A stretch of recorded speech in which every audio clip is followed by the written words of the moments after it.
হযরতে ওসমান যিন্নুরাইন রাদিয়াল্লাহু তাআলা আনহু বিভিন্ন জায়গা থেকে কোরআনের কপিগুলোকে একসাথ করে এক জায়গায় নিয়ে এসেছেন।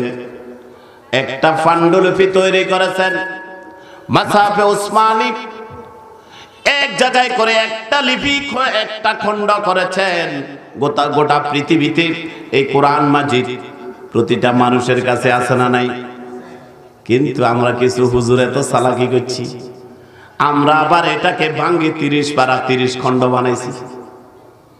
খিললে খতমের সুবিধা নাই। এখন খতম হইয়া হুজুররা যদি আমার বিরুদ্ধে লাগেন কিচ্ছু আসে যায় না। আমাকে বহুত কষ্ট করে দাওয়াত দিয়েছে, আমি যদি মেসেজটা সঠিকভাবে না দিই, হুজুর কেন খতমটা পড়তেছেন?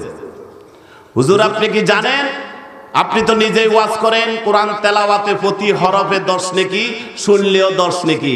এখন মৃত ব্যক্তি মারা গেছে, আপনার লাশ জমিনের উপরে রাখি, দাফনের ব্যবস্থা না করি, আগে ভাগে খতম চালু করছে। এমন এক সময় কোরআন আল্লাহ পাক নাজিল করেছে বিশ্ব রাসূলের কাছে, যেই সময় গোটা সমাজ ব্যবস্থা ছিল রুগ্ন, অসুস্থ। আজকে পৃথিবীর যেই কোনো প্রান্তের দিকে তাকান, সমাজ ব্যবস্থা, রাষ্ট্র ব্যবস্থা অসুস্থ না সুস্থ? এই ওলামায়ে কেরামদের কাছে যখন আসে, হুজুর আমার পেটের ব্যথা, কোরআনের আয়াত পড়ি পড়ি গ্লাসে ফুঁক দি, পানির বোতলে ফুঁক দি, হুজুরে বলে ট্রিটমেন্ট চলতেছে। পেটের ব্যথা ট্রিটমেন্টের জন্য কোরআন আসে নাই। কথা বলেন, কোরআনটা এসেছিল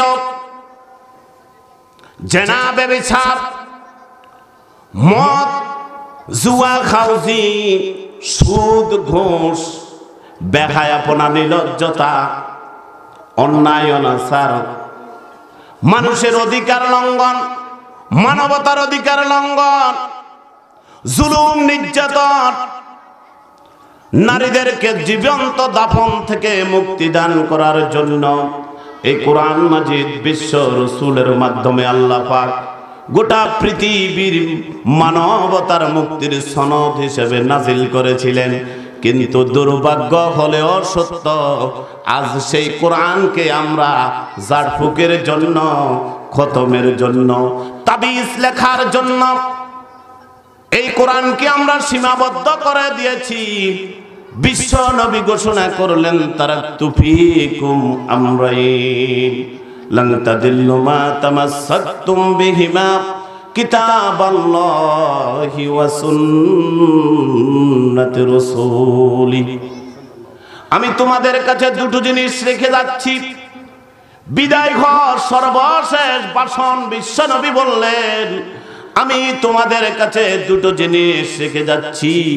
একটা হলো আল্লাহর কোরআন, শাশ্বত জীবন ব্যবস্থা, যেই কোরআন দিয়ে তুমি তোমার ব্যক্তিগত জীবন গঠন করবে, তোমার পারিবারিক জীবন গঠন করবে, সমাজটা বিনির্মাণ করবে, রাষ্ট্রটা সংস্কার করবে, আন্তর্জাতিক এক দেশের সাথে আরেক দেশের লেনদেন, আচার আচরণ, সীমান্ত সবকিছু রক্ষণাবেক্ষণ হবে এই কোরআন দিয়ে। জন্য আমি কোরআন নাজিল করেছি।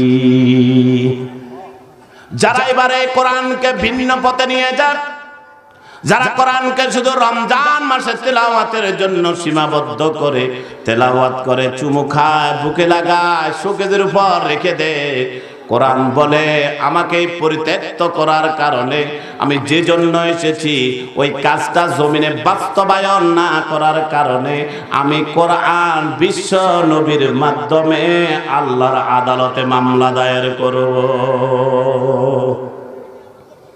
কি দায়ের করব? মামলা দায়ের করব। এখন এই মামলা থেকে যদি উদ্ধার হতে চান, এই মামলা থেকে যদি মুক্ত থাকতে চান, তাহলে এই কোরআনের কাছে আসতে হবে।